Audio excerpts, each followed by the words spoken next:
On va commencer. Bienvenue à tous les participants. On est une cinquantaine pour le moment.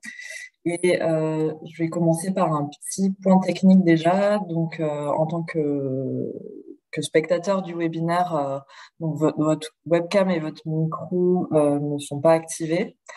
Vous avez la possibilité de poser des questions en cliquant sur le petit symbole QR en bas de l'écran. On prendra vos questions après la présentation des différents intervenants. Et aussi au sujet des différentes présentations visuelles qui vont vous être montrées aujourd'hui. On a la possibilité de vous les envoyer, mais il faut d'abord remplir un questionnaire de satisfaction dont on va vous mettre le lien dans la discussion. Voilà.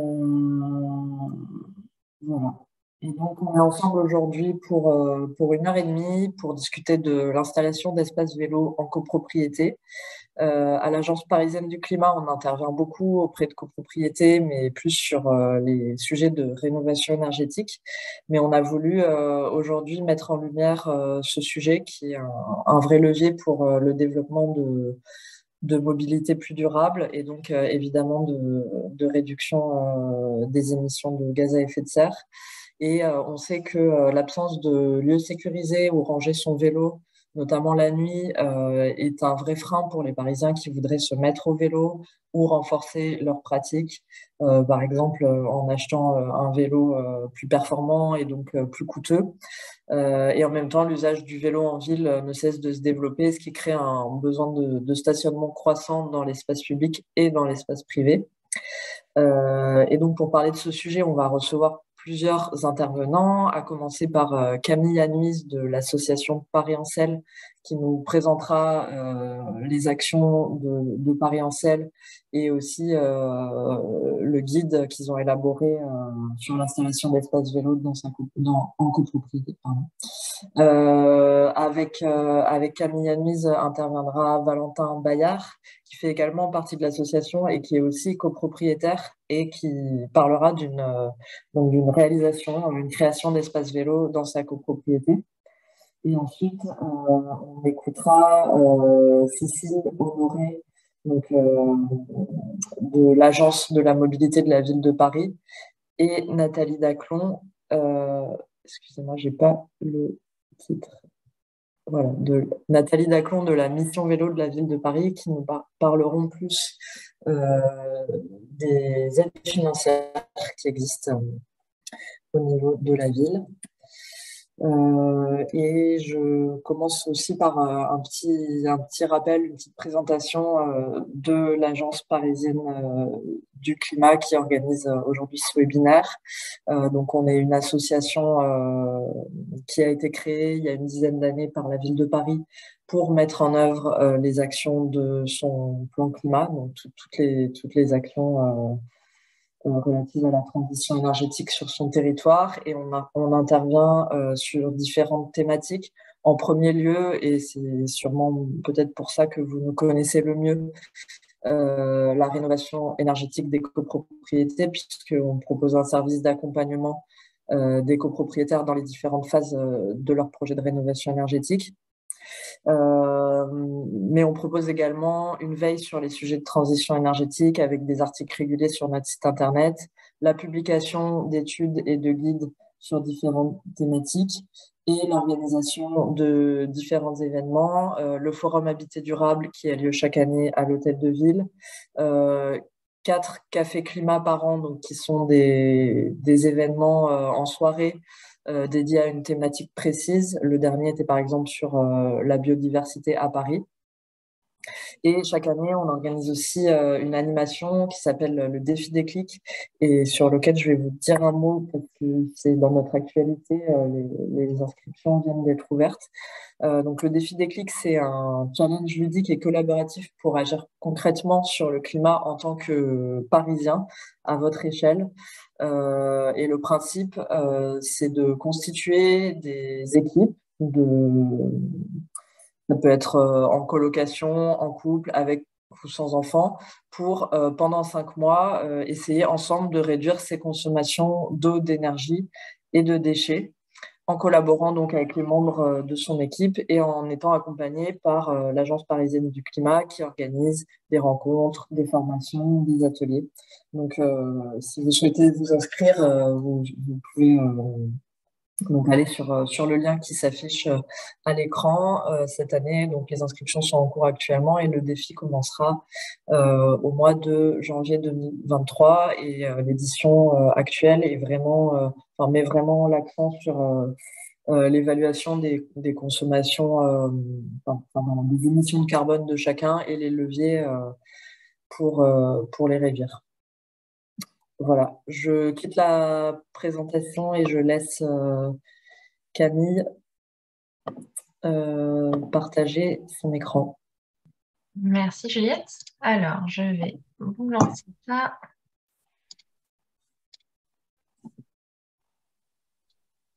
C'est bon, tout s'affiche bien? Ouais. Nickel. Donc, bonjour à toutes et à tous. Merci d'assister à ce webinaire. Donc, je me présente, je m'appelle Camille Anuis, je suis directrice de l'association Paris Incel. Et donc, je vais vous présenter aujourd'hui le travail qu'on a réalisé pour publier ce petit guide que j'ai moi en version papier devant moi, mais que vous pouvez retrouver gratuitement sur notre site en téléchargement, qui donne tout un tas de conseils pratiques pour installer un espace vélo dans sa copropriété. Et si j'arrive à reprendre mes slides, on va démarrer. D'abord, un petit mot sur Paris Ancel. Donc, qui sommes-nous? Paris Ancel, c'est une association qui existe depuis 2015, qui est présente à Paris et en Petite Couronne, et dont l'objectif est de faire du vélo une évidence. Donc, ce qu'on souhaite, nous, c'est construire une ville où se déplacer à vélo est à la fois normal, sûr et pratique. Et pour ça, il y a un objectif qu'on poursuit, c'est d'avoir un réseau vélo, donc des pistes cyclables sécurisées, séparées du trafic automobile, partout dans la région parisienne, donc à Paris, mais aussi dans la région francilienne. Et pour ça, on a une approche politique et urbanistique, c'est-à-dire qu'on va dialoguer avec les élus, avec les décideurs, avec les aménageurs, pour que le vélo soit toujours pris en compte dans les projets d'aménagement sur l'espace public. Donc, grâce à ça, on obtient des pistes cyclables, mais on s'intéresse bien sûr également à la question du stationnement, puisque c'est après l'absence d'infrastructures sécurisées pour se déplacer, le second frein à la pratique du vélo.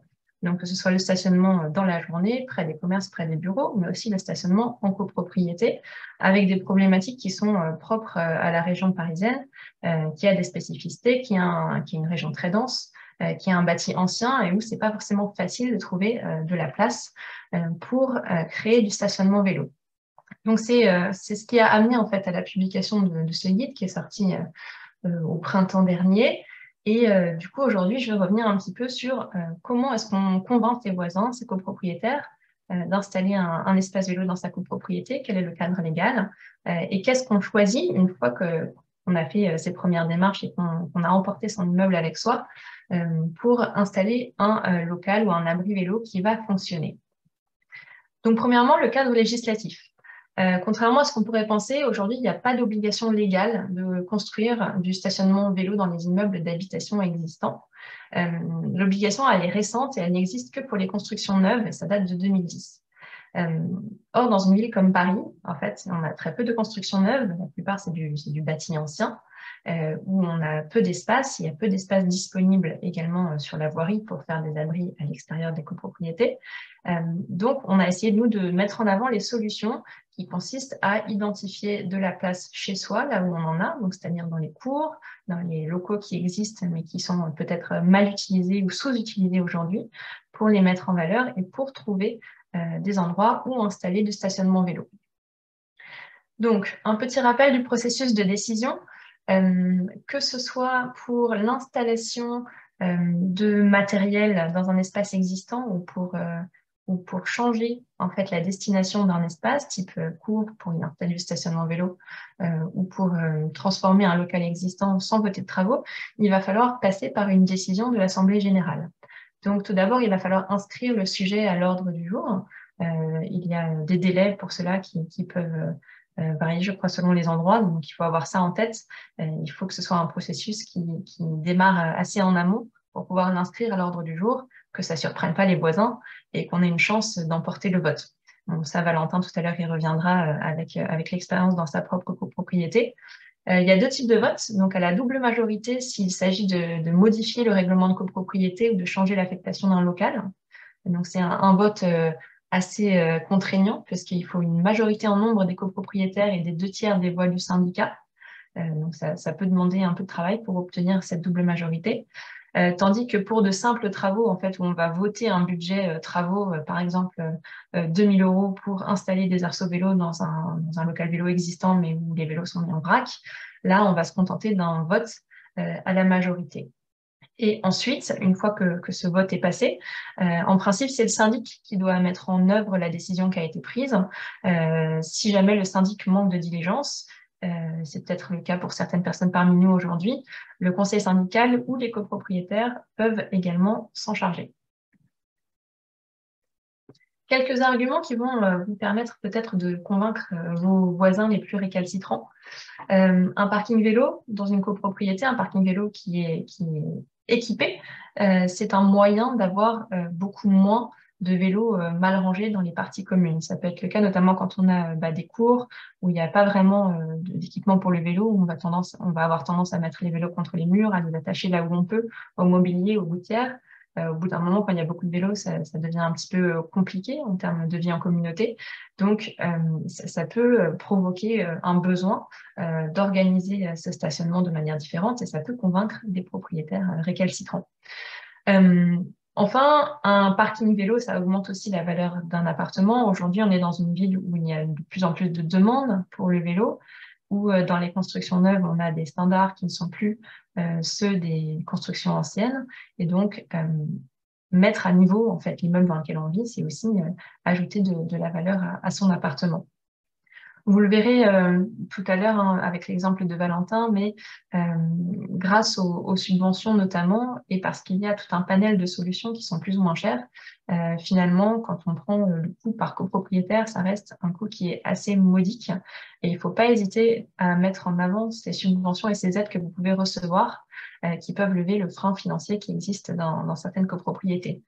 Et pour ça, ça peut être intéressant de proposer plusieurs devis, avec notamment un devis qui vous correspond, qui répond à vos besoins, mais qui n'est pas trop cher, et un devis plus haut de gamme, qui va être plus cher et qui va permettre d'engager une discussion avec vos copropriétaires et peut-être de niveler par le haut, en fait, de dire, bon, 10 000 €, c'est un peu cher pour installer 2 racks en chrome brossé, mais peut-être que des arceaux à 2 000 €, et ben, du coup, ça suffira, ça va suffire à nos besoins pour le moment, et ça permettra, en proposant ces deux options, de gagner un consensus sur l'option la moins chère, mais qui répond malgré tout à vos besoins. Si jamais vous disposez d'encore plus de place, alors c'est pas le cas partout dans Paris, mais si jamais vous avez la chance d'avoir un local ou de grandes places de parking à transformer qui sont assez larges, un autre argument, ça peut être par exemple de dire qu'il y aura aussi des places pour les poussettes, à condition que celles-ci soient bien délimitées. Il faut que chaque type d'usager en fait ait son espace pour que ça fonctionne bien. Pour placer un espace de stationnement vélo dans des choses existantes, on a deux grandes options. Alors d'abord, je vais parler des solutions en intérieur, qui consistent globalement à transformer un espace existant, que ce soit une ancienne loge de gardien ou de gardienne, un local technique qui n'est pas utilisé, une place de parking voiture, ou comme ici on voit sur la photo, c'est dans un hall d'entrée en fait, où on a réutilisé l'espace vide à côté de l'entrée pour y installer des racks à double étage. Quand on choisit cette solution-là, ça implique généralement plusieurs étapes. D'abord, il va falloir désencombrer le local, puisque si on a un local ancien qui ne servait pas, souvent, il y a de fortes chances pour qu'il y ait des choses qui s'y soient accumulées.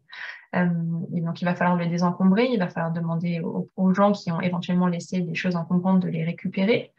Il va falloir faire un tri dans les vélos, parce que vous le savez sans doute, mais dans tous les locaux vélos, il y a toujours des vélos qui sont là depuis 30 ans, hein, qui prennent la poussière et qui n'ont pas bougé. Donc se débarrasser des épaves. Pour cela, on en parle dans notre petit guide, mais il y a un fonctionnement assez simple qui consiste à faire un affichage, en fait, de demander aux gens avant une date limite de venir récupérer ce qui leur appartient. Et ça se fait avec l'accord du syndic en général pour avoir voilà, une espèce de backup en cas de souci. Vous pouvez donc donner cette deadline. Une fois que la date limite est passée, on vide ce qui reste aux encombrants. Pour les vélos, ne mettez pas tout à la poubelle. Il y a des ateliers d'auto-réparation partout dans Paris qui seront ravis de récupérer les carcasses de vélos pour récupérer les pièces détachées. Ça, vous pouvez retrouver très facilement aussi la liste sur notre site web. On les a tous cartographiés. Et ensuite, une fois que ces 2 premières étapes sont passées, une fois que le local est tout beau, tout propre, vous allez pouvoir installer des arceaux, des racks ou en tout cas du matériel qui va pouvoir permettre de sécuriser les vélos qu'on va y stationner. Et pourquoi pas, si le local n'était pas sécurisé, d'installer des serrures, un code, etc., etc. En extérieur, là, c'est davantage des cas de figure où on va utiliser la cour de l'immeuble et la mettre à contribution. C'est ce qu'a fait Valentin dans son immeuble, il vous en parlera. Donc là, ça implique, si nécessaire, de modifier le règlement de copropriété, puisque certains règlements de copropriété interdisent le stationnement des vélos dans la cour. Et ensuite, pareillement, on va venir installer des points d'attache, hein, puisque un vélo qui n'est pas attaché n'est pas sécurisé. Il y a un certain nombre de vols dans Paris aujourd'hui qui ont lieu à l'intérieur des immeubles, à l'intérieur des cours, à l'intérieur des locaux vélos, où les vélos sont simplement posés mais pas sécurisés. Donc c'est très important en termes de sécurité de proposer des points d'attache qui fonctionnent et qui vont permettre d'attacher son vélo solidement la nuit. Donc, comme je le disais, stationner son vélo en sécurité, c'est un stationnement qui est à la fois bien conçu pour le vélo, mais aussi pour l'usager. Donc, pour le vélo, on a toujours besoin d'un point d'attache fixe, donc il faut que les arceaux soient fixés au sol. Alors, c'est mieux s'ils peuvent être vraiment soudés dans le sol plutôt que simplement vissés dans le sol, puisque là encore, en termes de vol, les écrous, ça se déboulonne, et du coup, c'est plus facile à voler s'il y a des gens très motivés, alors que les arceaux qui sont ancrés dans le sol seront plus solides. Parfois, on peut aussi se servir de points d'attache au mur, de rangement vertical ou de racks à double étage qui ont tous cette propriété d'offrir un point d'attache fixe au vélo. Et là, ce que vous voyez sur l'image de droite, c'est ce qu'il faut éviter absolument, c'est le pince-roue qu'on voit encore beaucoup trop souvent dans les stationnements vélo, que ce soit en immeuble, en bureau ou dans l'espace public. En fait, ces pince-roux, ils ont plusieurs désavantages, plusieurs défauts. Alors, d'une part, quand on a des vélos lourds, du type vélo électrique ou juste un vélo un peu costaud, un peu chargé, en fait, ces vélos ne permettent pas de sécuriser le vélo. Donc, ils vont avoir tendance à abîmer les rayons, à plier les roues et à pas du tout être pratique d'utilisation. Mais leur plus gros défaut, c'est qu'en fait, là, vous voyez, le vélo, on peut attacher que la roue avant au pince-roue et tout le reste du vélo n'est pas sécurisé. Donc, c'est pareil, ça arrive très souvent aussi que les voleurs viennent, se servent, ils détachent la roue avant, qui est très facile à détacher, et repartent avec le cadre et la roue arrière. Et on ne retrouve plus le matin que sa roue avant. Donc, c'est véritablement à éviter le pince-roue. Ne choisissez pas cette solution qui est encore trop souvent proposée par les entreprises qui proposent le stationnement vélo. Alors là, je vous ai mis quelques exemples de ces solutions qui peuvent exister et correspondre à différents types de situations. Peut-être pour faire un rapide descriptif de chacune et de leurs inconvénients et de leurs avantages. Vous avez donc là en haut à droite les arceaux qui sont installés dans une cour avec un toit par-dessus. Là, on a un stationnement qui est quasiment idéal, hein, parce qu'on a de la place, on a des points d'ancrage fixes, on peut sécuriser son cadre et sa roue à l'arceau avec 2 antivols et on est protégé des intempéries. Bon, après, l'inconvénient, c'est qu'il faut avoir pas mal d'espace disponible pour installer ce type d'arceau en quantité. Si on a moins d'espace, par exemple, on peut opter pour la suspension verticale, mais qui a le gros défaut, en fait, d'être plus difficilement accessible. Dès qu'on a un vélo lourd, en fait, ça va être compliqué à manœuvrer. Pour un enfant ou un collégien, ça va être compliqué. Pour des personnes plus âgées, ça va être compliqué aussi. Le rack double étage a ce bénéfice aussi de vraiment maximiser l'espace disponible en proposant 2 étages de vélo l'un sur l'autre. C'est une photo très récente que j'ai prise ce week-end dans le 4e arrondissement où on a installé ce type de stationnement à la hollandaise. c'est pas mal du tout. Ça permet véritablement, quand on a un espace un peu restreint, de caler beaucoup de vélos ensemble. Il y a différents modèles. Il y en a qui sont complètement mécaniques, donc ça va être un petit peu lourd si on veut mettre son vélo en haut. Il y en a d'autres qui ont des systèmes avec des vérins où ça va être beaucoup plus facile à manipuler. Mais ça demande un petit peu d'entretien aussi pour garder les mécanismes bien guidés, bien en fonctionnement. Et en solution un peu plus, un peu plus facile peut-être à implémenter, notamment dans un espace comme celui-là où on est en parking souterrain et où on n'a pas beaucoup d'espace disponible, on a des arceaux tout bêtes, tout basiques, mais qui fonctionnent très bien, qui sont placés là, installés là, et qui permettent, vous le voyez, de garer pas mal de vélos dans un espace assez petit. D'autres paramètres à prendre en compte pour la conception d'un stationnement vélo, d'un local vélo, c'est prendre en compte la sécurité de l'usager. Donc, pensez éclairage. L'éclairage, ça joue vraiment un rôle important dans le sentiment de sécurité.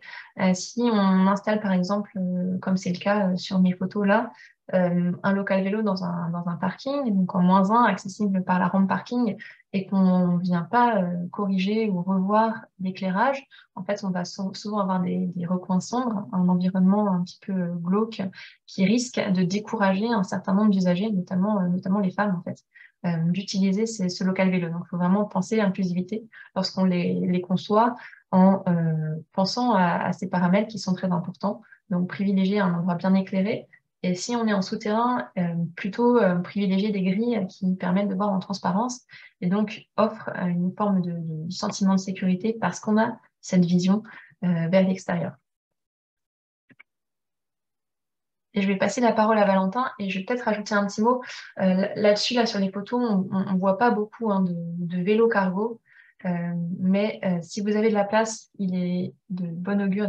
Voilà, c'est un bon choix aussi de prévoir un stationnement dédié pour les vélos cargo qui se développent de plus en plus et qui prennent plus de place et qui peuvent prendre la forme d'un anneau, par exemple, ancré dans le sol. Et là, il faut concevoir un espace un peu plus grand. Je ne suis pas entrée dans le détail des mesures et de tout ce qu'il faut prendre en compte lorsqu'on essaye de déterminer combien de places on peut caser dans un petit espace.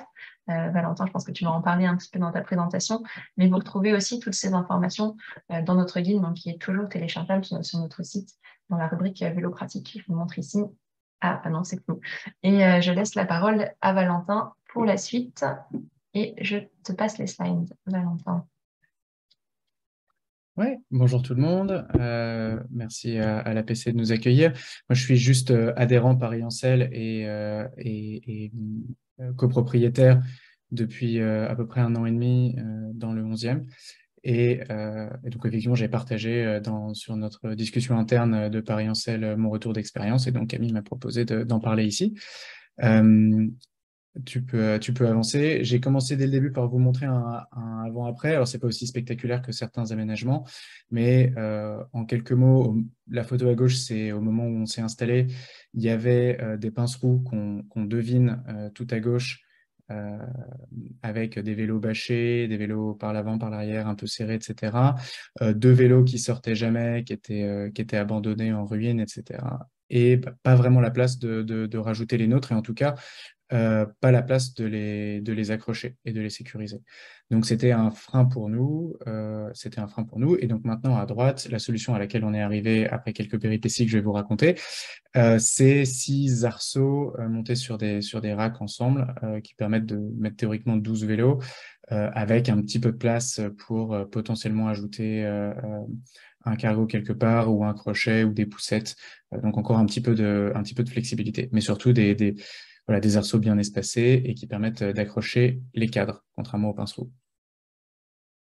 Donc, pour avoir une idée des délais, je pense que vous en êtes conscient si vous avez déjà interagi dans des copros, c'est difficile d'obtenir des choses en un claquement de doigts. Pour moi, donc j'ai acheté mon appartement en mai 2021. Là où j'ai eu de la chance, c'est que il y a eu une première AG immédiatement, le lendemain. Donc évidemment, j'avais rien eu le temps de préparer pour cet AG-là et pas eu le temps de faire mettre des choses à l'ordre du jour. Mais c'était déjà, ça a un peu mis la machine en marche et ça m'a permis de discuter avec des gens. Après, donc c'est à l'AG suivante qu'on a voté ça et en juin dernier qu'on a pu faire installer la nouvelle solution. Donc voilà, là, environ un peu plus d'1 an et je pense que c'est difficile de faire beaucoup mieux. Mais voilà. Donc, quelques mots sur ma copro. Évidemment, chaque copro est différente, mais donc, c'est l'exemple d'une petite copro. On a une vingtaine de lots. C'est un immeuble de 6 étages avec entre 2 et 3, 5 au 6e appartements par étage, 2 restaurants au rez-de-chaussée. Dans les gens qui y occupent actuellement, c'est environ moitié de propriétaires, moitié de locataires. Et c'est une copro, on part sur un terrain plutôt facile dans le sens où c'est pas comme dans certaines copros, tout à couteau tiré, les gens qui votent contre systématiquement, etc. Donc c'est quand même une copro où jusque-là, les travaux sont bien votés, les gens sont plutôt d'accord, il y a une bonne ambiance, etc. La cour fait, je vous ai mis les mesures exactes, 29 mètres carrés. Il y a quelques petites contraintes. On voit sur la photo en bas à droite, par exemple, il y a une aération, il y en a une autre au fond. Quelques petites choses qui font que ce n'est pas juste un rectangle parfait. La porte qu'on voit au fond à gauche de la photo, ça communique avec la cuisine d'un restaurant et donc il faut la laisser ouvrable. Il y a évidemment pas mal de poubelles qui doivent cohabiter ici, qui peuvent absolument pas être ailleurs. Au moment où on s'est installé, il y avait entre 8 et 9 vélos selon les moments, dont 2 épaves. Et on a une contrainte, c'est que la copro avait payé il y a quelques années à grands frais une étanchéification du sol parce qu'il y avait des infiltrations dans les caves. Et donc, on se doutait dès le début que on n'allait pas que le syndic ne voudrait pas qu'on perce. Donc, on ne pouvait pas aller vers un aménagement où on faisait des trous dans le sol. Donc, je vous ai mis les différentes étapes, c'est moi qui ai fait ce découpage par étapes de la façon dont on l'a fait. Donc, à l'AG 2021, qui était le lendemain de la signature, j'ai pu un peu prendre la température, voir ce que les gens en pensaient. Les gens disaient oui, c'est vrai, la situation n'est pas terrible, ah, on pourrait faire ça, oui, on avait discuté de ça, mais bon, on ne s'est jamais allé plus loin. Bon, ok, soit. Donc, les gens étaient plutôt, sur le principe, avaient l'air plutôt ok. Il se trouve à cet âge-là que je me suis fait élire au conseil syndical. Donc derrière, ça me permettait d'avoir un contact direct avec le syndic. Mais après, ça dépend des copros. Mais même si on n'est pas au conseil syndical, c'est possible soit de discuter avec un membre du conseil syndical qui fait le relais avec le syndic, soit de prendre directement contact avec le syndic. Le syndic doit vous répondre si vous êtes propriétaire. Il n'y a pas de raison particulière. Je me suis appuyé sur le guide Paris Ancel faisait partie de mes recherches quand je me suis renseigné là-dessus et j'avais fait des mesures. J'ai utilisé un logiciel gratuit qui s'appelle Sweet Home 3D qui permet de faire des plans et de faire des 3D où j'avais déjà commencé à me dire si on mettait des racks comme ci, comme ça, etc. Donc l'AG suivant, donc l'AG 2022 arrivant en avril, en amont de ça, j'avais commencé à faire des recherches un peu plus poussées, essayer d'obtenir des devis. Il y a un prestataire que j'ai utilisé qui eux font, j'ai vu qu'il y avait une question d'ailleurs là-dessus, qui eux pour une somme relativement modique font un devis un peu détaillé avec un plan. Donc c'est le plan qu'on voit en illustration là. Ils font leurs recommandations. Donc eux, ils m'ont fait la recommandation de ce qui maximisait le nombre de stationnements. Et eux, c'était en fait, comme on voit sur la photo à droite, 18 places au total. Donc 5 places sur 2 étages et 4 places sur 2 étages, total 18, avec le système à vérin qui était présent sur une des photos de Camille tout à l'heure. Donc, ils nous ont fait cette première offre. J'avais fait le petit tableau en bas pour avoir une idée du coût. Je leur ai fait faire une option. Quand j'ai vu le prix 18 places, je me suis dit, oula, ça va être compliqué. Donc, je leur ai fait faire une deuxième option avec juste le rack 5 sur 2 étages. Et c'est l'option qu'on voit à droite. Je note au passage que le syndic n'était pas au courant de la subvention de la mairie. Donc, ça, moi, je l'ai découverte dans le guide Paris Ancel. Et le prestataire qui m'a fait les devis n'était pas au courant qu'a priori, on est éligible à la TVA à 10%. Pour des travaux d'aménagement d'un espace vélo. Donc, c'était des petites choses comme ça qui permettent d'affiner un peu le coût. Mine de rien, TVA à 10%, ça fait quand même une grosse différence. Donc, voilà. Ma deuxième étape, c'est en amont de l'AG, j'avais ces deux devis en main. Et donc, l'étape 3, c'était de faire inscrire à l'ordre du jour de l'AG une résolution pour voter cet investissement voter ces travaux. Donc, j'ai envoyé tous les devis, mon tableau, des explications, la fiche technique du rack à 2 étages, j'ai tout envoyé au syndic qui l'a mis quasiment tel quel en annexe de la convocation et de l'ordre du jour associé à la convocation à l'AG d'avril. Donc, vous voyez là à peu près comment ça se présentait. C'est un petit peu plus élevé. Je pense qu'il a rajouté 10% de marge.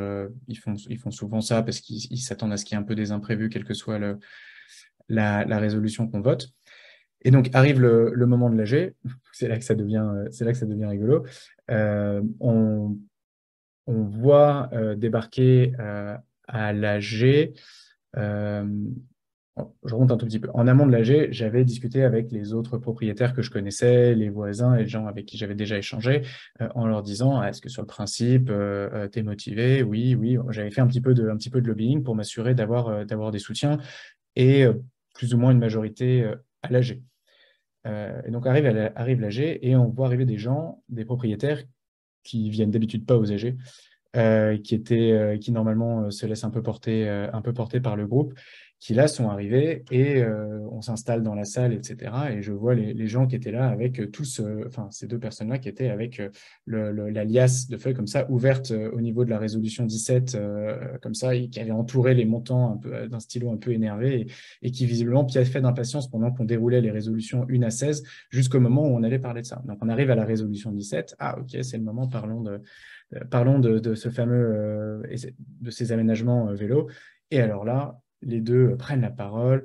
C'est n'importe quoi, mais est-ce que vous avez vu les montants? Mais vous plaisantez, mais le rack qu'on a actuellement, il nous a coûté 50 € chez GoSport, c'est très bien, hors de question qu'on mette une thune pareille, mais vous avez de l'argent acheté par les fenêtres, et puis regardez ce truc, c'est immonde, vraiment, vraiment très, très, très remonté au début pendant l'AG.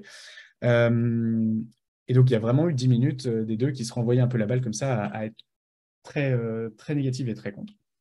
Et puis, pendant ce temps-là, toutes les autres personnes disaient rien. Et donc, après, comme c'était moi qui avait porté le sujet jusque-là, je prends la parole, j'ai déroulé le meilleur argumentaire possible. Les arguments qui ont bien marché, d'abord, donc ils disaient ça sert à rien, on n'a pas besoin. On disait, bah si, regardez, aujourd'hui, il y a tant de vélos, il n'y en a que 5 qui peuvent se mettre sur les supports. Ce n'est pas adapté à un usage quotidien parce que si par chance, j'ai une place au milieu du rack, pour sortir mon vélo tous les jours, je m'accroche avec mon guidon dans ceux d'à côté parce que c'est trop serré. Si je veux accrocher, même si je voulais accrocher ne serait-ce que la roue avant, il faut que je fasse tout le tour et puis il faut me faufiler pour la... Donc, si je veux emmener mon vélo au bureau tous les jours, c'est juste pas possible de le faire. Donc, dans les faits, moi, j'avais un vélo avec un verrou hollandais sur la roue arrière. C'était jouable pour moi, mais pour plein d'autres gens, c'était pas possible. Donc, je leur disais, voilà, aujourd'hui, on a besoin de plus de place, les gens en ont besoin. Le coût, effectivement, j'ai dit, bah, ouais, j'admets, c'est un peu cher, mais ça, c'est les devis qu'on a. C'est vrai que c'est un peu la Rolls du support vélo, mais en même temps, si on veut pouvoir mettre 18 vélos dans la course, c'est ce qu'il faut. Praticité, donc il y avait des débats sur est-ce que c'est possible les vérins, donc une copropriétaire un peu âgée qui disait mais moi jamais de la vie, je mets mon vélo en hauteur, le soulever, vous vous rendez compte, je marche avec une canne, etc. On disait bah oui, mais bon, il y a autant de place en haut qu'en bas, donc très bien, on te laissera une place en bas, il n'y a pas de souci. Et puis l'esthétique, bon, les gens étaient juste contre l'esthétique. Dans les autres arguments qui ont bien marché, qui ont permis un peu de remettre la discussion dans les rails et de ramener les gens à la table, c'était de parler de la valorisation pour les appartements.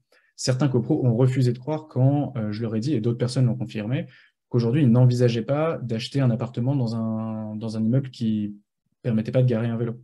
Et c'était juste complètement mon cas. Il y a un bien qu'on avait adoré sur lequel on n'a pas fait d'offre parce que c'était pas possible et il n'y avait aucune possibilité d'aménager quoi que ce soit. Donc c'est ah bon, ok. Et puis je sais qu'il y a deux, trois propriétaires qui cherchent à vendre actuellement, donc voilà, c'est rien que sur une vente qui se passe mieux, ça peut, enfin, les gens se remboursent largement. Et il y a eu un peu l'argument massu. Mon voisin de palier qui dit bah voilà, écoutez, aujourd'hui je me déplace en scooter. J'ai mon scooter qui est garé dans la rue, je me le fais fracturer, voler mon casque tous les mois. J'en ai marre. J'ai fait le calcul. Ma quote-part du montant là, du devis, ça correspond pour moi à 2 mois d'assurance de scooter. Le jour où j'ai la place de mettre un bon vélo, je vends mon scooter et en 2 mois, j'ai remboursé le prix de l'aménagement, enfin ma cote-part. Et on est promis, on n'avait pas répété en amont, mais j'étais super content de l'entendre dire ça. Et puis c'est là que ça a commencé. Les gens commencent à dire, bah oui, nous aussi, on n'achète pas de vélo parce qu'on a trop peur, on ne peut pas les accrocher, il n'y a pas la place. Et donc, à la fin, les gens étaient d'un coup plus open, mais ils disaient, non, mais quand même 2600 euros, c'est trop cher. Donc, on a fini par se mettre d'accord sur le fait de voter la résolution à 2600 et que moi, j'allais faire des recherches supplémentaires pour essayer de trouver une solution un peu moins coûteuse. Et ça a failli poser problème. On arrive à la solution plus coûteuse. Ça a failli poser problème parce que c'est compliqué de voter quelque chose qui n'est pas dans qui n'est pas dans l'alias qui est envoyé avant l'AG. C'est-à-dire qu'on ne peut pas juste rajouter une résolution et dire option numéro 3 qui n'était pas dans les papiers, parce qu'il y a des gens qui ont voté par correspondance et qui ont déjà voté pour quelque chose. Et donc, s'ils n'avaient pas les mêmes options, ça biaise un peu le vote. Donc là, on a dû un petit peu tordre le bras au syndic et dire non mais écoutez, on est tous là, on est tous d'accord, on va voter le truc moins cher et on va essayer de trouver encore moins cher. Donc là, j'ai fait des recherches supplémentaires. Étape 4, et là j'ai trouvé une solution moins coûteuse avec des arceaux. On avait écarté à l'origine les arceaux parce qu'on ne pouvait pas percer le sol. Et en fait, on a trouvé un prestataire qui monte des arceaux sur des racks, donc un peu comme des racks de pince-roue, sauf que c'est des arceaux, que c'est plus écarté, et avec la possibilité de les mettre en épi, ce qui peut être pas mal si on a peur de ne pas avoir la circulation. En l'occurrence, ma cour est un peu étroite. Ça permet aussi, c'est plus facile, là, on entre sur la 3D, vous voyez qu'on entre par la droite, donc ça permet de juste faire un virage à 60 degrés et pas à 90. Et donc, vous voyez le coût, ça c'était le montant du devis. Et sur la slide d'après, on voit le coût pour la copro, une fois déduite la subvention. Donc, la subvention, c'est 50%. Enfin, je veux pas. Je pense que vous en entendrez plus après. Il faut qu'on ait une intervention de la mairie de Paris. Donc, à la fin, ça revenait vraiment à rien. Moi, pour vous donner une idée, j'ai à peu près 7% des tantièmes. Donc, c'était 40 euros, grosso modo, le coût pour moi de cette infra. Et j'ai un appart parmi quasiment personne a plus de tantièmes que moi. Donc, finalement, le coût par personne était très, très maîtrisé avec cette option. Et d'une certaine façon, le fait d'être parti sur des montants très élevés fait que personne n'a levé le petit doigt quand on est arrivé avec quelque chose à 1 000 euros, 600 subventions déduites. Tout le monde était content de cette option-là. Donc, sur la réalisation, on a fait un petit mot pour demander à tout le monde d'enlever les épaves. Il y en a une que personne n'a enlevée. On l'a mise à la cave en attendant de la faire débarrasser. On s'est fait livrer, donc on a passé commande, c'était avril, l'AG, donc en juin, on s'est fait livrer. L'installation, c'était tout simple, je l'ai fait moi-même, il fallait juste accrocher 2 x 3 ensemble. Et immédiatement, il y a eu 24 heures un peu où les gens ont déplacé leur vélo de l'ancien rack au nouveau. J'ai descendu l'ancien rack à la cave. Et une fois qu'on aura un peu nettoyé la cave, je pense proposer un parking vélo supplémentaire à la cave, sachant que c'est très étroit d'y descendre, donc c'est vraiment pas du tout adapté à un usage quotidien. Mais par exemple, si des gens ont des vélos d'enfants qu'ils n'ont pas la place de garder dans leur cave personnelle et qui sortent 2 fois par an, ça leur permettra de se mettre à la cave. Voilà, j'ai une dernière slide de conclusion sur ce qui, selon moi, a fait que ça a bien marché. Puis je vois qu'il y a des questions, donc j'imagine que je n'ai pas tout dit. Je pense que c'était important d'avoir quelqu'un, il faut avoir quelqu'un de motivé. En l'occurrence, c'était moi pour porter le projet et le faire avancer parce que ça nécessite trop d'allers-retours pour qu'un syndic puisse le faire en autonomie. Même si vous avez un syndic super motivé, je ne pense pas que ce soit eux qui puissent le porter de bout en bout. Arriver à l'AG en ayant fait un peu de lobbying, en ayant préparé son argumentaire et en ayant des alliés identifiés et en s'étant assuré qu'ils viennent en physique à l'AG, qu'ils ne se contentent pas seulement de voter pour par correspondance. Et le fait d'avoir ancré tout le monde avec un montant élevé là-dedans, rétrospectivement, je n'ai pas vraiment fait exprès, mais rétrospectivement, c'était une bonne stratégie d'arriver avec des montants 5 000, 3 000 euros, etc. Parce que derrière, personne n'a bronché. Alors que je pense que si j'étais arrivé juste avec ma solution à 1000 ou 600 subventions déduites, on m'aurait dit « Ah, est-ce qu'on ne peut pas trouver quelque chose à 300 euros ?» Et là, pour le coup, ça aurait vraiment été difficile. Et donc voilà, argumentaire, pédagogie. Là, le guide Paris en selle était utile pour savoir un peu donner les bons mots et convaincre les gens. À la fin, oui, je ne l'ai pas dit, mais à la fin de l'AG, tout le monde a voté pour, sauf une des deux personnes très opposées du début s'est abstenue. Mais finalement, personne n'a voté contre, ce qui était plutôt chouette. Merci Valentin pour ce retour d'expérience très concret et surtout pour les exemples d'argumentaire et de débat qu'il y a eu dans votre copropriété. On va prendre quelques questions là qui touchent vraiment à votre présentation. Et puis d'autres, on y reviendra plus tard. Mais on vous demande si le devis Cycléo était payant.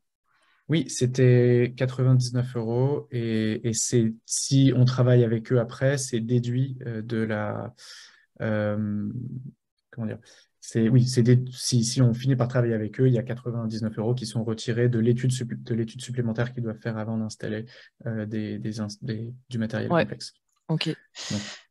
Donc, sinon, une question, comment convaincre les copropriétaires qui disent pas de problème, mais ceux qui veulent un stationnement vélo n'ont qu'à le payer eux-mêmes? Alors, effectivement, le syndic disait ça. Il disait soit il y a quelques propriétaires qui se mettent d'accord entre eux et qui installent quelque chose, soit on fait voter quelque chose en AG et tout le monde paye en fonction en fonction de ses tantièmes. Je vais redire ce que disait mon syndic. Il disait le problème de faire la première option, c'est que comment est-ce qu'après on gère? Est-ce qu'on va interdire aux gens de dire non, vous n'avez pas payé, donc vous ne vous garez pas, même s'il y a des places libres?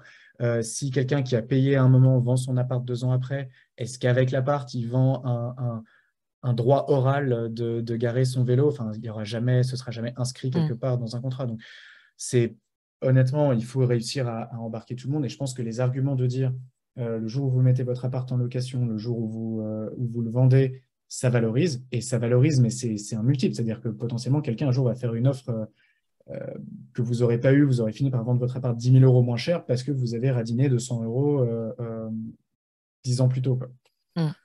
Donc, je pense que c'est un peu ça l'argument. Ouais.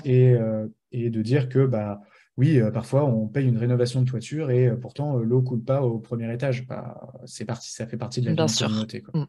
Des arguments qu'on est habitué à mettre en avant sur la rénovation énergétique aussi. On vous demandait aussi si le système d'arceau sans percer est suffisamment rigide. Oui, alors c'est 2 groupes de 3 et de fait, c'est 2 rails comme ça et c'est 2 vis, 4 vis, je ne sais plus, auto-foreuses, des vis vraiment costauds qui tiennent ensemble. Il y a effectivement sur les 2 parties de 3, ça peut bouger un petit peu comme ça, entre les 2 séries de 3 arceaux. Après, chaque série de 3 arceaux, c'est une pièce de métal, ça ne bouge pas du tout, c'est hyper solide. Là, il n'y a aucun problème, c'est de l'acier galvanisé. Chaque tube fait 5 cm d'épaisseur. Du coup, j'ai repris les devis, j'ai tout en tête. Donc ça, c'est super bien. Et en fait, finalement, le fait de pouvoir avoir un petit peu de... Ça ne bouge pas au quotidien, mais si jamais on s'y met à 2, on peut un petit peu le décaler ou on peut un petit peu le faire pivoter. Si jamais un jour, on a besoin de mettre un cargo, on pourra tirer un tout petit peu tous les trucs pour mettre le cargo au fond contre le mur. Il y aura la place. Donc, c'est finalement le fait de ne pas avoir fixé dans le sol, ça apporte... Enfin, j'étais plutôt contre au départ et maintenant, je suis assez pour, ça apporte une flexibilité. D'accord. Et on a une question aussi plus sur l'usage actuel. Est-ce que vous avez mis en place des règles, par exemple l'autorisation de stationner un vélo par famille? Comment est-ce que vous avez géré ça? La personne dit que dans sa copropriété, il y a des problèmes d'encombrement. Ouais. Alors, actuellement, déjà, juste pour la transition, le fait de changer de système, ça fait qu'on a permis d'identifier des épaves, de les retirer, donc les gens ont gagné un petit peu de place. Ensuite, aujourd'hui, il y a la place. Il se trouve que moi, je me suis fait voler mon vélo, pas ici, mais ailleurs, donc il y en a d'autant plus. Donc, on n'a pas eu besoin de mettre des règles. C'était un des débats pendant l'AG. On a dit aujourd'hui, il y a des vélos qui sortent tous les jours, des vélos qui sortent presque jamais. Et on a une personne qui est tout de suite montée sur ses grands chevaux en disant quoi? Mais oui, mais c'est pas parce que mon vélo sort une fois par an qu'il a moins le droit d'être là. Et ça, pour moi, c'est un peu un débat. La question, c'est pas tellement nombre de places par famille, c'est plus quelle utilisation. Et j'espère qu'on n'aura pas à en arriver là. Mais pour moi, ce qui est juste, c'est... Enfin, j'imagine que dans un an, là, si on a par exemple une personne âgée qui vend son appart, qui est remplacée par un couple qui rajoute 2 vélos, assez vite, on pourrait arriver à saturation. Et là, pour moi, ça va être une question de faire voter en AG un règlement qui dit que c'est réservé en priorité aux gens qui ont un usage quotidien du vélo et qu'il y a une solution à la cave, par exemple, pour les vélos qui sortent quasiment jamais. Mais ça risque, ouais, s'il n'y a pas la place de mettre plus, ça risque d'être problématique. On en reviendra à une question de retirer ce qu'on a mis là et de mettre un truc sur 2 étages. Mais honnêtement, je pense que là, on s'est acheté quelques années de tranquillité pour pas très cher. Mais si vraiment l'espace est trop contraint, je sais pas ce qu'on peut faire. Ouais.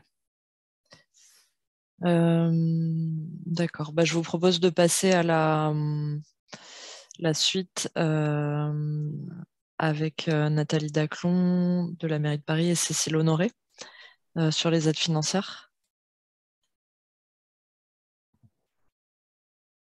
Bonjour.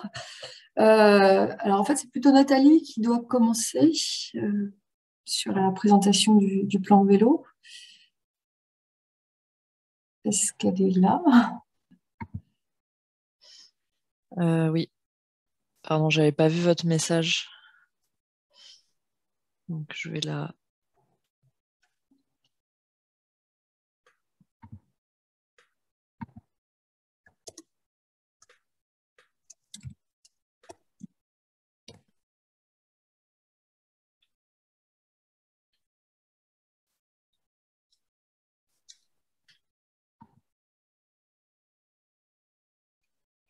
Bonjour tout le monde.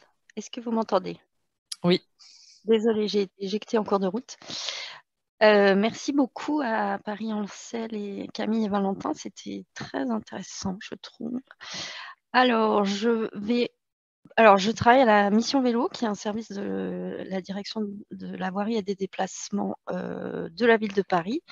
Donc moi, je vais vous présenter les objectifs du plan vélo très rapidement pour mettre dans le contexte général. Et Cécile vous présentera plus en détail les aides qu'on propose.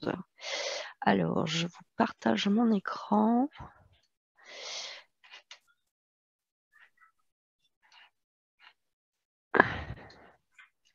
Est-ce que vous voyez mon écran? Oui. Parfait. Je vais aller assez vite parce que Paris-Ancel a été particulièrement concret. Donc, nous avons un plan vélo 2021-2026 qui fait suite à plusieurs plans vélo précédents qui a été voté l'année dernière, qui repose sur différents objectifs. Alors, je vous passe le bilan du plan vélo 2015-2020. Donc, on a un budget conséquent de 250 millions d'euros d'investissement sur la mandature, à la fois pour des opérations sur l'espace public, mais aussi, d'aménagement cyclable, je veux dire, mais aussi d'intervention dans les quartiers, comme dans la démarche Embellir votre quartier, et sur le stationnement vélo, qui est un enjeu important sur lequel je reviendrai. Donc, les infrastructures... On a des objectifs très ambitieux avec l'objectif principal étant de rendre Paris 100% cyclable, donc avec des axes à aménager au niveau parisien, mais aussi métropolitain et régional, puisque le réseau intramuros doit évidemment s'inscrire et se connecter avec les territoires avoisinants pour que ce soit parfaitement efficace. Donc, ça passe aussi par la généralisation des doubles sens cyclables pour rendre le vélo possible partout. Donc ça, c'est l'horizon 2026 de notre réseau avec le réseau vélopolitain et le réseau du RERV. Et le stationnement vélo, donc, qui nous intéresse plus ce soir, qui est un gros enjeu de la mandature, puisque on est assez en retard. On le dit avec lucidité, c'est-à-dire que la pratique cyclable a explosé ces 2 dernières années et le besoin en stationnement se fait sentir.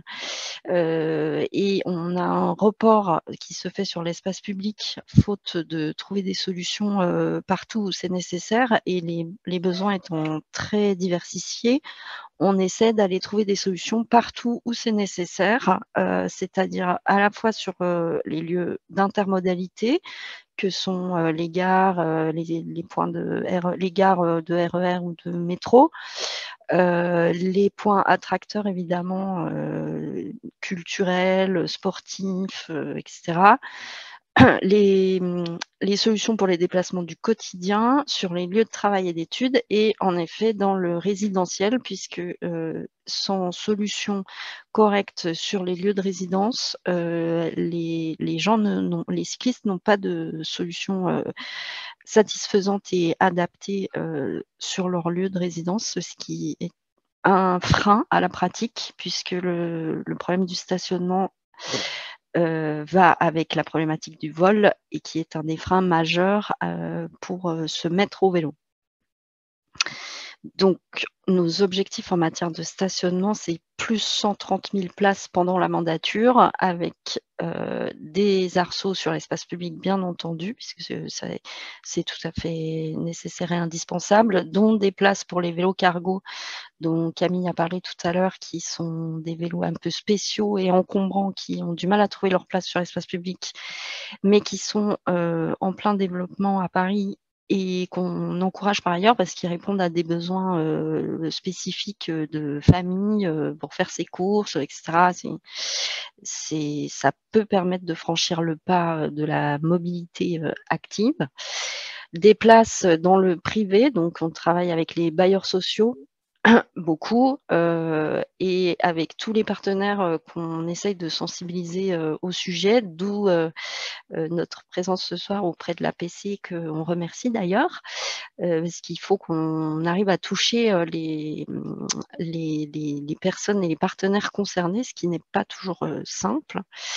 On a des objectifs au pôle intermodos que j'ai dit tout à l'heure, donc on travaille avec Île-de-France Mobilité, qui est l'entité organisatrice des transports à l'échelle régionale, et la SNCF et la RATP. Et on développe autant que faire se peut des places en vélostation sur l'espace public ou en parking. Donc progressivement, on transforme les places dédiées aux voitures dans les parkings souterrains avec les gestionnaires des parkings concédés de la ville de Paris, pour offrir une offre particulièrement sécurisée, qu'il faut accompagner, parce que les cyclistes n'ont pas encore forcément le réflexe d'aller se garer dans ce type d'espace. Mais progressivement, aujourd'hui, je crois qu'on est à plus de 7000 places dans nos parkings, qui sont assez méconnues, mais utilisées de plus en plus. On a évidemment tout un volet d'action sur la sécurité et le confort des déplacements à vélo. Ça, c'est le point le plus central du frein à la pratique, c'est le sentiment d'insécurité. Donc, on travaille là-dessus avec des opérations de contrôle parce que c'est nécessaire, mais aussi des actions de sensibilisation et de communication. Et on traite tous les points, bien entendu, problématiques au fur et à mesure de nos aménagements, notamment les carrefours et toutes les coupures urbaines. Et on travaille à la mise en place d'un jalonnement également, et puis à des petits détails qui montrent que la ville cyclable avance. Mais par exemple, ça fait pas si longtemps, je pense que ça fait quelques années, 3-4 ans peut-être, que nos collègues de la direction de la propreté, par exemple, prennent en charge le déneigement des itinéraires cyclables. Donc, ça paraît être des détails, mais dans l'écosystème vélo parisien, c'est un marqueur qui raconte quelque chose aussi. Et donc l'écosystème, qui est un mot un peu barbare pour dire que, en fait, pour que le vélo fonctionne sur un territoire, il faut certes des pistes cyclables, mais il faut aussi tout un paquet d'autres mesures et autres services pour inciter à la pratique et pour rendre cette pratique sûre, confortable, avec des solutions qui répondent à tous les besoins exactement comme on a fait pour les voitures en leur temps.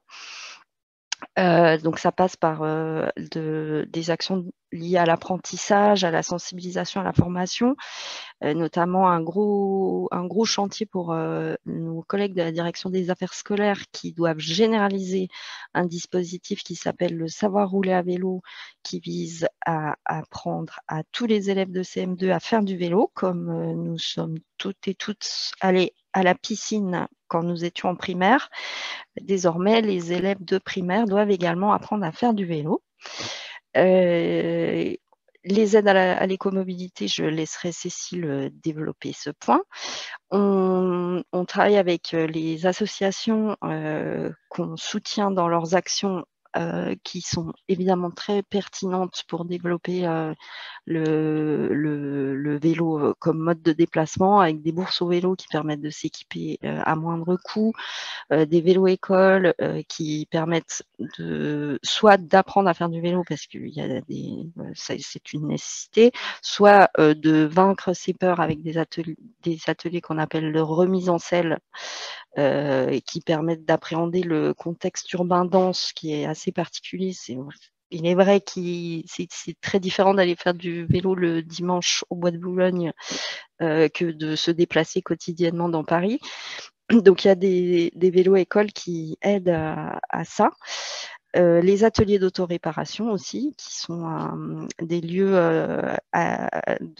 associatifs très bien implantés sur le territoire parisien. Camille en a parlé tout à l'heure. Vous pouvez retrouver une carte très complète sur le site de Paris Ancel et qui permettent d'apprendre à réparer son vélo à moindre coût avec l'accompagnement des salariés ou des bénévoles de ces associations. Mes collègues travaillent aussi au développement de la cyclologistique qui répond à beaucoup d'enjeux environnementaux liés à la logistique du dernier kilomètre notamment. On travaille aussi sur le développement du cyclotourisme qui est très en vogue en ce moment et pour lequel on fonde beaucoup d'espoir à Paris. Et on a une stratégie du tourisme durable dans laquelle s'inscrivent ces objectifs. Et l'économie circulaire via le vélo, c'est aussi un levier qui nous paraît très important, sur lequel on travaille grâce notamment aux ateliers d'autoréparation, avec qui on a des partenariats pour valoriser les vélos abandonnés, usagers ou autres. Et puis, bien sûr, on s'applique des objectifs à nous-mêmes avec un certain nombre d'actions au sein de l'administration parisienne pour maximiser l'usage du vélo auprès des agents avec un certain nombre de mesures. Il y a déjà pas mal d'actions qui se font, notamment la direction de la propreté de l'eau et la direction des espaces verts qui ont recours à des vélos cargo pour différentes missions. Et puis, on a des objectifs, bon, c'est un peu barbare, dans le cadre du plan de déplacement de l'administration parisienne, par exemple. Voilà, c'est la fin de ma présentation. C'était pour vous faire un petit tour d'horizon de nos propres, du plan vélo 2021-2026 de la ville de Paris.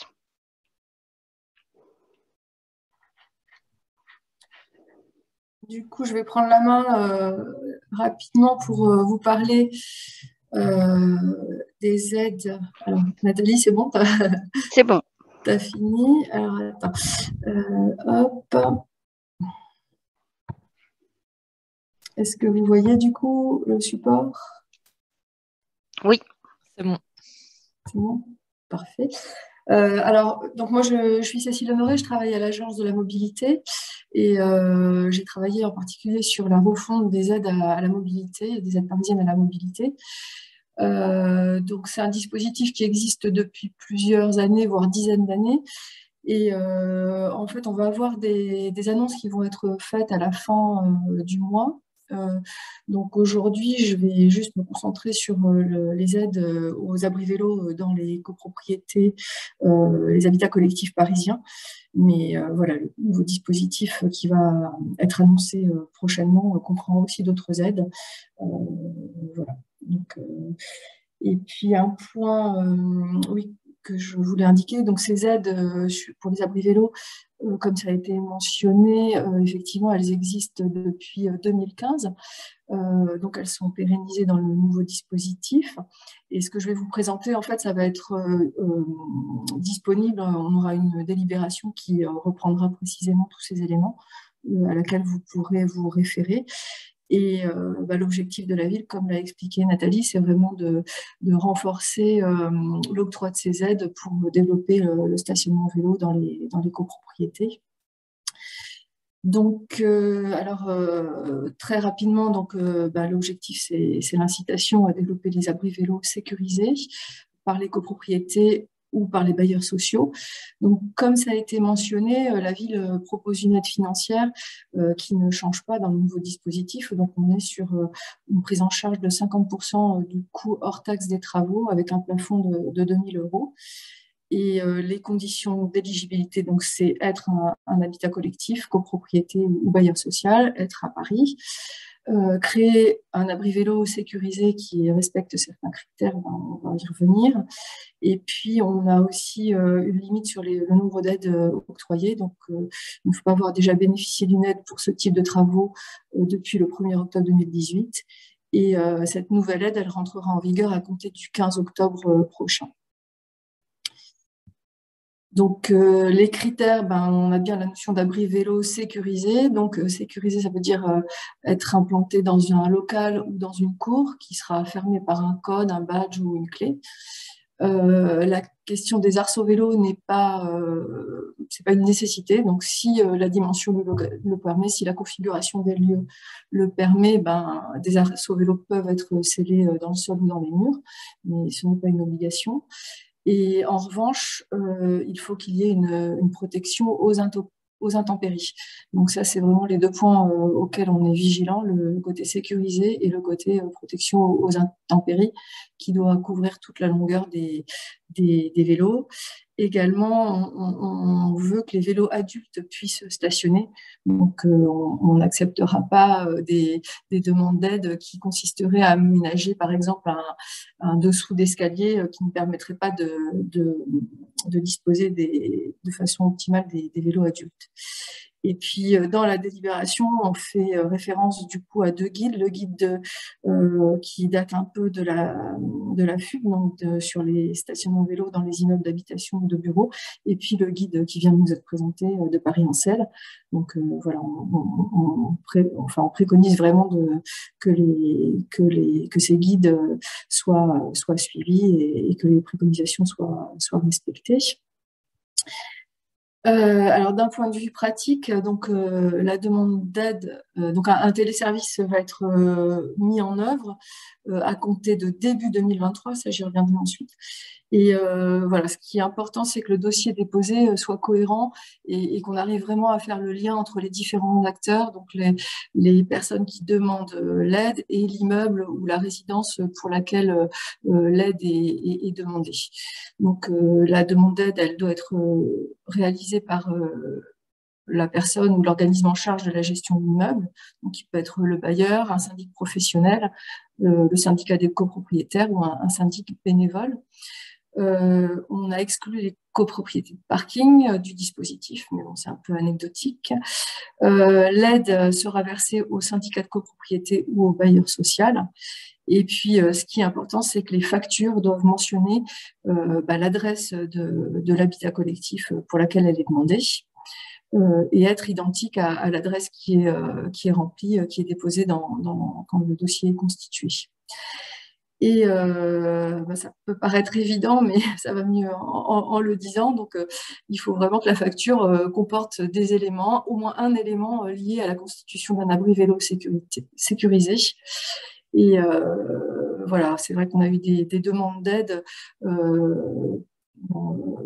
qui s'élevait, la facture s'élevait à 8 000 € et sur ces 8 000 €, il y avait seulement 50 € de demande d'aide, qui était vraiment en lien avec des arceaux vélos. Donc voilà, du coup, on est vraiment vigilant et dans la délibération, il est précisé que la ville se réservera le droit de rejeter une demande si les travaux réalisés ne sont manifestement pas en lien direct avec la question de l'abri vélo sécurisé, ou également de faire un peu le tri dans la facture sur des éléments qui ne seraient pas non plus directement en lien avec la création d'un abri vélo.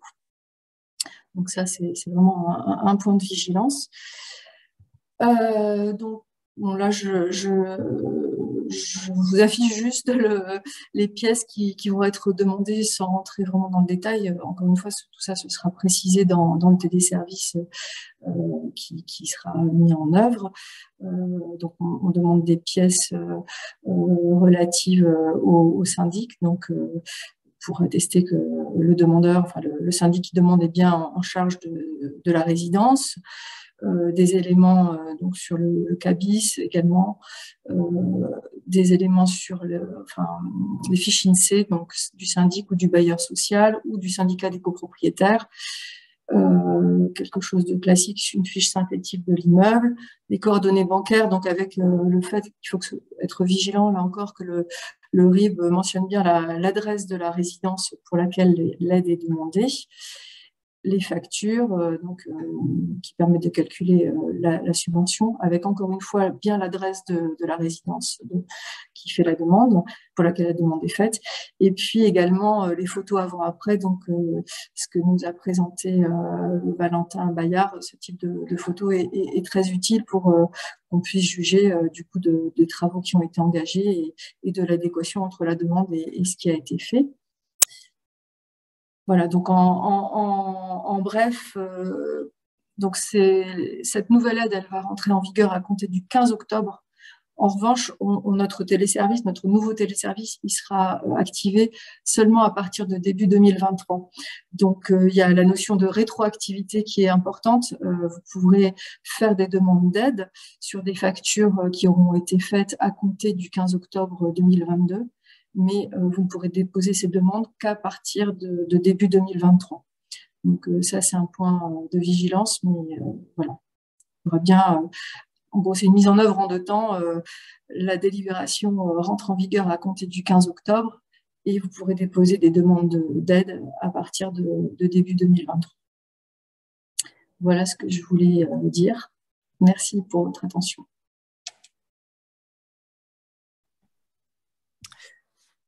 Si je peux me permettre, peut-être pour clarifier 2 points, je découvre en même temps que les participants l'évolution de cette aide.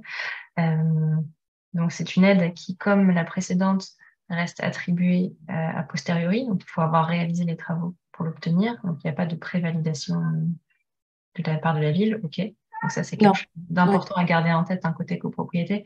C'est que vous devez avancer tous les frais et vous faites la demande a posteriori des travaux une fois qu'ils sont réalisés, une fois que vous avez obtenu la facture. Avec cette phase un peu de flou où on ne sait pas exactement ce qui va être remboursé. Est-ce que la ville a travaillé sur la liste justement des items, des différentes clauses qui sont prises en charge?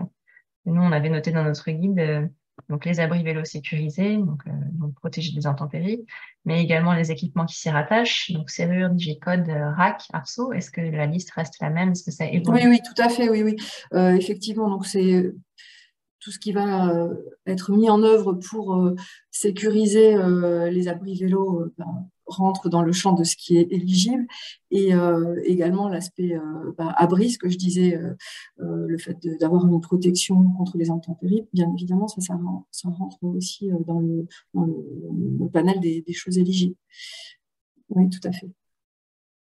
L'exemple que je citais, donc la facture de 8 000 €, c'était un pavage, par exemple, qui avait été réalisé. Donc pour le coup, le pavage, on sort un peu du champ de...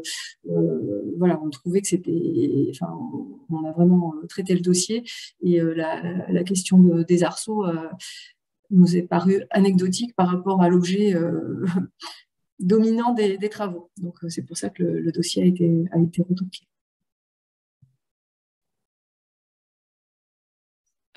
Camille, vous vouliez compléter sur la création, enfin le Oui, lancement d'un nouveau programme d'aide?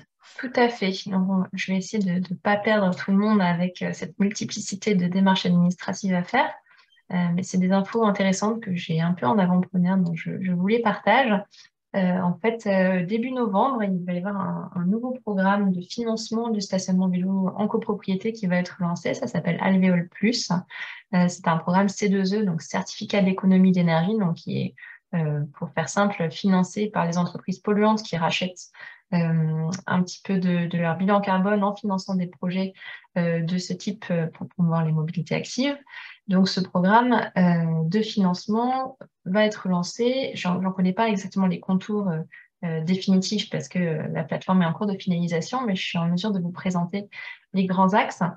Donc, Alvéole Plus, c'est un programme qui vise à déployer 100 000 places de stationnement sécurisées sur les 2 prochaines années. Donc, une fois que ces 100 000 places seront attribuées, il y aura plus de financement pour personne. Contrairement au programme précédent qui s'appelait Alvéole tout court, cette fois-ci, les copropriétés à usage principal d'habitation sont éligibles. Donc, vous allez pouvoir demander des subventions par cette plateforme qui seront, sauf si vous m'arrêtez si je me trompe, Nathalie Cécile, complémentaires de celle de la ville de Paris, a priori. Vous ne savez Oui, pas. oui, oui, non, non, si, tout à fait. Alors, bon, moi non plus, je ne connais pas dans les détails Alvéole Plus, mais dans l'ancien dispositif, il y avait moyen comment dire, d'ajouter, entre guillemets, les aides. En fait, il fallait commencer par demander l'aide de la ville et ensuite l'alvéole intervenait en complément et sur le reste à charge. Donc, Ok. voilà, les deux aides pouvaient être demandées de façon complémentaire. On va partir du principe qu'ils vont conserver ce bon fonctionnement-là, qu'il faudra d'abord demander la subvention de la ville de Paris et qu'ensuite on pourra compléter avec les subventions Alvéole Plus.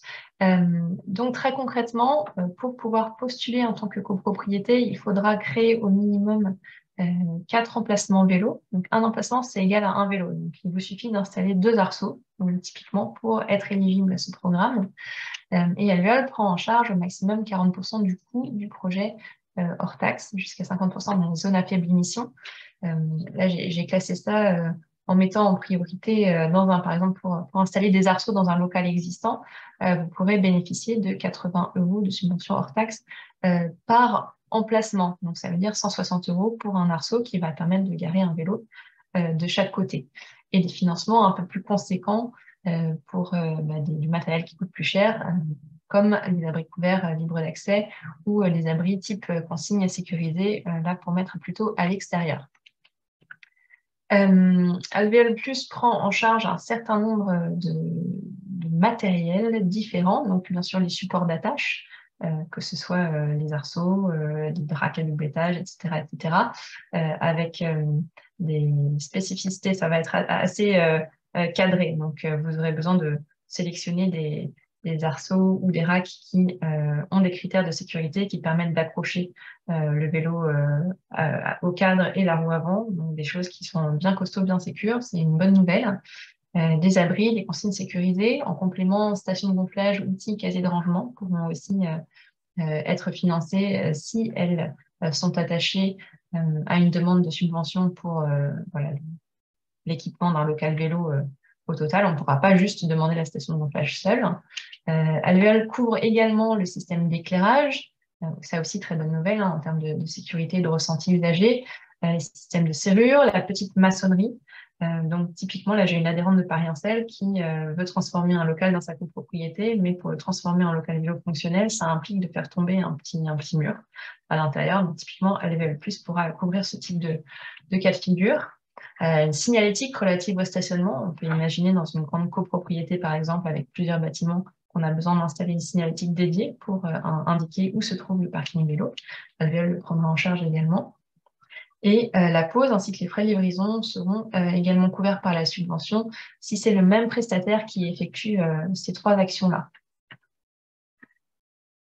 Donc, pour la démarche, pour demander cette subvention, il faut que ce soit le syndic ou le référent du conseil syndical qui déposera le projet sur la plateforme en ligne, dont je vous indique ici l'adresse. Donc pour l'instant, c'est juste une page qui explique les grandes lignes du projet. La plateforme n'est pas encore accessible en tant que telle. On ne peut pas s'inscrire, on ne peut pas faire de demande. Il faudra pour cela attendre l'ouverture de la plateforme. Mais vous pouvez laisser vos coordonnées dans un petit formulaire sur leur site pour justement être tenu informé par mail de l'ouverture de la plateforme. Et on m'a glissé dans l'oreillette que le programme Alvéole serait présent sur le salon de la copropriété qui a lieu au mois de novembre. Donc, si ça vous intéresse, si vous avez prévu d'y aller, n'hésitez pas à aller les voir. Vous aurez, je pense, toutes les informations complémentaires à ce moment-là, puisque le programme sera sur le point d'être lancé, si ce n'est déjà lancé.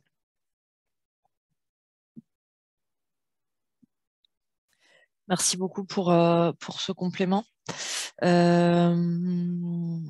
Alors, on va prendre quelques questions, mais je voulais déjà revenir un peu sur des questions auxquelles Valentin a répondu par écrit et dont je pense que la réponse pourrait intéresser peut-être l'ensemble des participants, donc notamment une réponse sur la possibilité d'évacuer donc ces fameux vélos ventouses de manière légale quand on a déjà eu recours à la solution d'affichage dont parlait Camille. Donc Valentin, vous parlez vous dites que vous avez fait intervenir le syndic qui a vraiment coupé les cadenas et enlevé les... Ouais, ça, c'était dans une copro, Ouais. dans une autre copro où j'étais locataire Ouais. pour le coup, et je me suis installé quelque part. Il y avait un local qui était rempli de vieux vélos. Et je suis allé voir le syndic, ils m'ont dit: ah oui, pas de problème, on va mettre un mot, et dans 2 semaines, on coupe tout. Et Ouais. ils ont viré, y compris des vélos pas mal. Et j'ai croisé au moins une personne qui n'était pas hyper ravie de ça, parce que Ouais. comme c'était un locataire, le mot lui était jamais revenu, etc. Voilà. Non, je voulais aussi parler de cette question pour dire que sur les questions plus juridiques, vous avez la possibilité de contacter l'ADIL, l'Agence départementale d'information sur le logement, pour avoir des réponses plus précises avant de peut-être avoir recours à des solutions comme ça. Et on avait aussi une personne qui évoquait une plainte d'un copropriétaire qui avait attaqué pour trouble de jouissance. Donc ça, c'est pareil, c'est des questions juridiques vraiment spécifiques, donc sur lesquelles vous pouvez être accompagné par la DIL. Voilà, ensuite... je vous avoue que moi, la diapo sur les subventions est passée assez rapidement et donc j'ai déjà plus trop en tête les montants les taux de subvention et les montants plafonds. Mais on a notamment des questions sur, de copropriétés qui comptent un grand nombre de lots, qui demandent du coup, si c'est possible de bénéficier d'une subvention plus importante quand on installe davantage de places de vélo. Du coup, je pense que sur Alvéole, on est bien sur un dispositif qui Ouais. va dépendre du nombre de places, ce qui n'est pas le cas en effet sur l'aide de la ville. Alors, en revanche, dans la nouvelle aide, enfin dans la version, la nouvelle mouture de cette aide, il y a une précision qui concerne le nombre maximum d'aides qui pourraient être demandées. Donc, ce serait jusqu'à 3 pour une grosse résidence. Mais il faut bien quand même avoir la capacité à affecter chaque demande d'aide, par exemple, à un bâtiment sur une résidence qui comprendrait plusieurs bâtiments. Voilà, on peut, la copropriété pourrait faire jusqu'à 3 demandes sous réserve de dire j'ai un premier abri vélo qui va concerner le bâtiment 1, deuxième abri vélo, le bâtiment 2, troisième abri vélo, le bâtiment 3. Donc voilà, de manière à avoir, pouvoir prétendre à 3 fois à cette aide. Mais voilà, physiquement, il faut qu'on puisse identifier 3 lots d'abri vélo, entre guillemets. D'accord. Je ne sais pas pourquoi moi je n'arrive pas à répondre aux questions là, dans les questions-réponses. Mais est-ce que vous voulez du coup répondre en direct à une question que vous avez Je peux vue? répondre à quelques questions que j'ai vues, oui. Ouais. Paul de Brême souligne que sur le site actuel d'Alvéole Plus, on a l'impression que les copros ne sont pas prises en charge. En effet, moi j'ai fait le même constat que vous ce matin, mais Camille me corrigera si je me trompe, mais c'est un bug temporaire d'actualisation de leur site. Il est possible que vous ne soyez pas sur la bonne plateforme parce que, en fait, il y a Mais non, site non, d'alvéole. non, je pense que c'est un sujet d'actualisation de leur site. Mais en effet, moi, j'ai eu la même interrogation C'est ce bien matin. alvéoleplus.fr, l'adresse du site. Mais en fait, Oui, il y mais a en un fait, il y a... pop-up pour aller vers Alvéole Plus, Ouais, ça, c'est ça. sur le site. Et en fait, dans ce pop-up, c'est la même chose que ce qu'il y Là, avait. ça ne marche pas. Mais si vous tapez directement alvéoleplus.fr dans votre barre de web, vous allez tomber dessus et vous allez voir que les copropriétés privées sont bien éligibles cette fois-ci. Et c'est quand tu vas sur le site d'Alvéole, il y a un renvoi sur Alvéole Plus et là, il n'y a effectivement pas les copros, mais ils vont le corriger incessamment sous peu. Je n'en doute pas. Et j'en profite peut-être pour dire, il y avait une question tout à l'heure aussi sur l'accompagnement.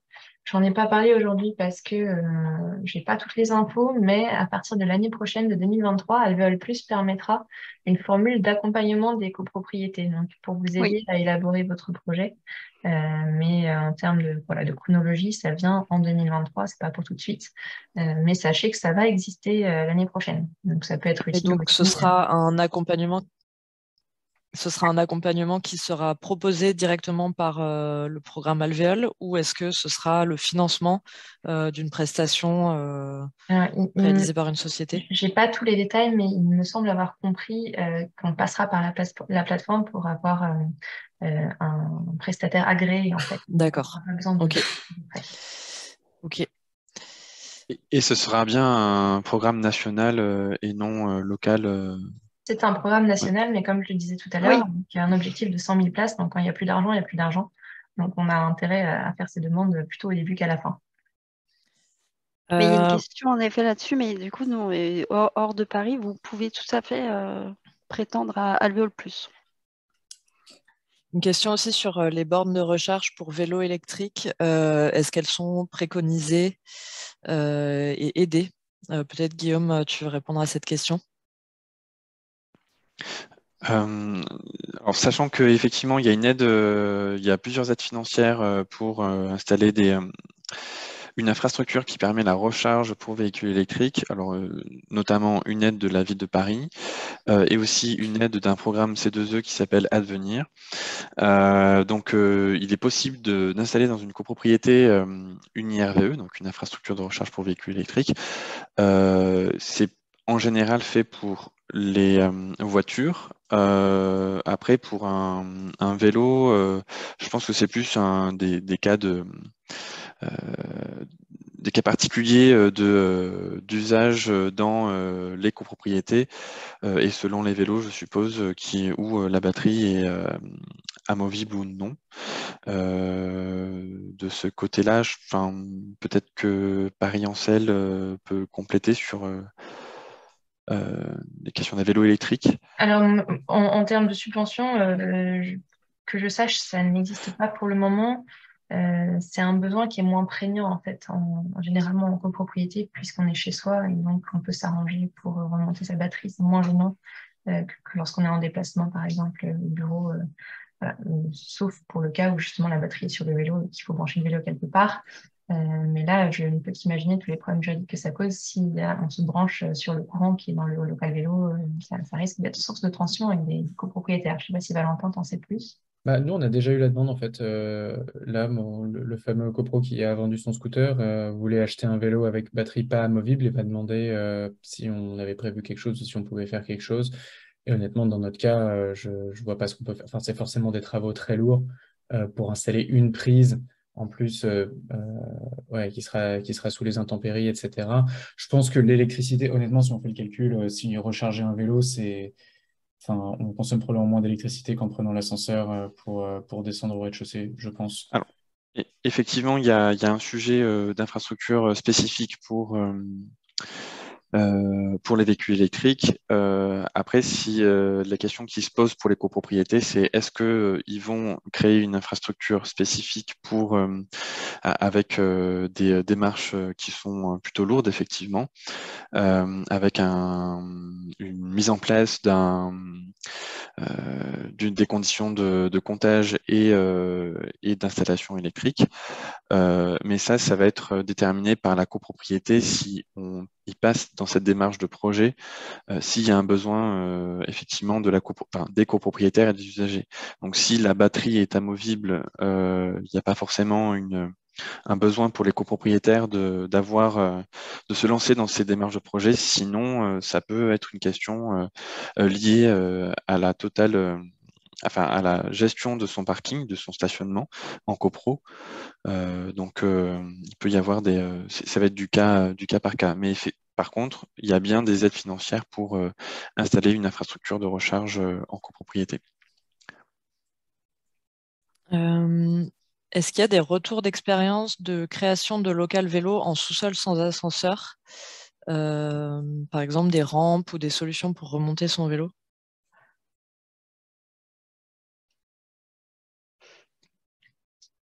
Moi, je n'ai pas d'exemple en tête. Après, si c'est une question de pente de la rampe, en fait, hein, on peut tout à fait... Enfin, quoi que si, j'en ai des exemples en tête. Il y a le parking qui est sous l'hôtel de ville, qui est accessible avec une pente. C'est une question de pourcentage de la pente. Si la pente est trop raide, en particulier pour les vélos lourds et cargos. Après, il existe des systèmes pour accompagner la montée du vélo avec des mini tapis roulants à vélo. C'est très développé aux Pays-Bas, par exemple. Donc, c'est possible. Il faut regarder. On a plusieurs questions sur la condition donc, pour l'aide de la ville de Paris d'avoir une protection aux intempéries. Donc, vous confirmez que l'aide n'est accordée que s'il y a cette protection? Oui. Oui, j'ai bien pris note de la présentation, effectivement, qu'il n'y avait pas cette... mais bon, non, on veut bien. Enfin, c'est vraiment abri vélo sécurisé. Il y a vraiment la notion d'abri de protection aux intempéries. Ok. Parce qu'en fait, donc moi, j'ai pas encore eu la subvention, parce qu'on a eu la facture un peu sur le tard, donc ça se trouve qu'on l'aura pas avec ça. Mais je suis surpris parce que dans les documentations que j'avais réussi à trouver jusque-là, autant dans la résolution de 2017 que sur le site où on peut soumettre les choses, c'était pas mentionné ce critère-là. Je sais pas si ça a été rajouté dans cette nouvelle mouture de Non, l'aide alors, non. En fait, la notion... ce qu'on a fait dans la nouvelle mouture, c'est qu'on a précisé davantage les choses. Et voilà, du coup, dans la nouvelle mouture de l'aide, il n'y a pas d'ambiguïté. Là, c'est vraiment ce que je vous ai présenté à l'instant. On insiste bien sur l'aspect à la fois sécurisé et à la fois abrité. Donc, voilà, dans cette nouvelle délibération, c'est bien les deux aspects qui sont bien regardés, quoi. Okay. Peut-être une dernière question et après on va s'arrêter là. Dans le cadre d'un parking souterrain de copropriété d'une centaine de places, donc un parking voiture avec 2 entrées sur rue, on a dégagé un espace pour installer un stationnement pour une vingtaine de vélos. Est-ce que vous conseillez de clôturer cet espace par des grilles ou est-ce que la sécurisation des portes du parking est suffisante? Est-ce que vous avez des retours sur les vols dans les parkings souterrains? La question est pas forcément évidente sans connaître le lieu, mais globalement, les parkings ne sont pas les endroits les plus sécurs du monde. Il vaut mieux installer des grilles si on a la possibilité de le faire. Après, en termes de budget, c'est pas forcément le même investissement non plus. Mais si vous avez la possibilité de le faire, il me semble que pour un abri vélo qui abrite plusieurs dizaines de vélos, c'est quand même bienvenu d'avoir cette protection supplémentaire. D'accord, merci. Eh ben, écoutez, si ça vous va, enfin, si vous avez rien à ajouter, on peut s'arrêter là.